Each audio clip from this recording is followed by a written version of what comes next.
前回、旅の第一目的である辰止まりラインの走行を果たし、現在は十和田湖に向かっております。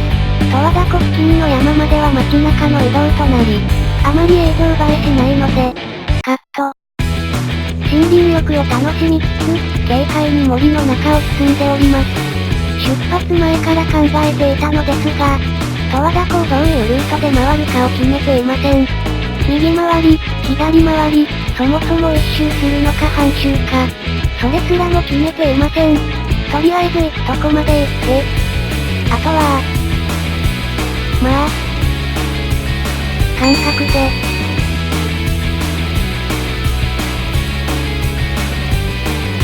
とりあえず今回はこのルートにしました。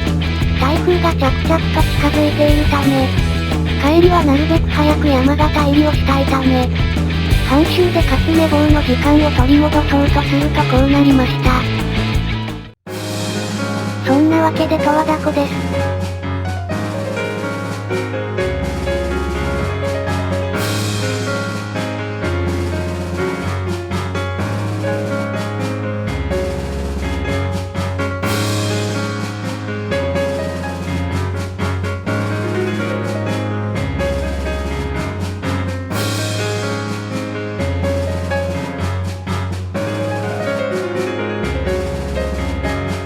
海も良かったけど湖もなかなか。バイクに乗ってると意味もなくダムを目指したりするけど、ダム湖とはまた違った良さがありますなぁ。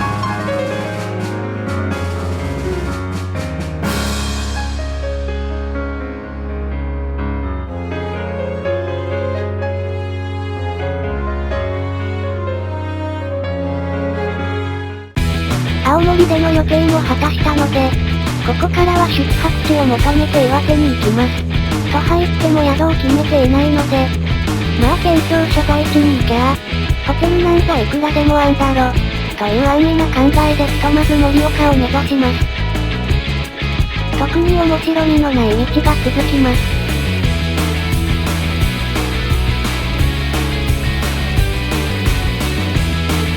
ほう。もっこり。もっこり。本日の出発地は盛岡の少し南にある、北上市のホテルになりました。明日は東北にも台風の影響が出るので、昼頃には帰宅できるよう、あまり寄り道しない予定です。そんなわけで、おやすみ。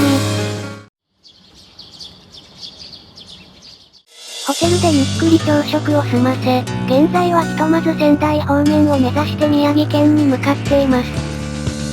森の中を移動し、途中、よくわからんダムとか寄って、なんやかんやで、山形に戻ってきました。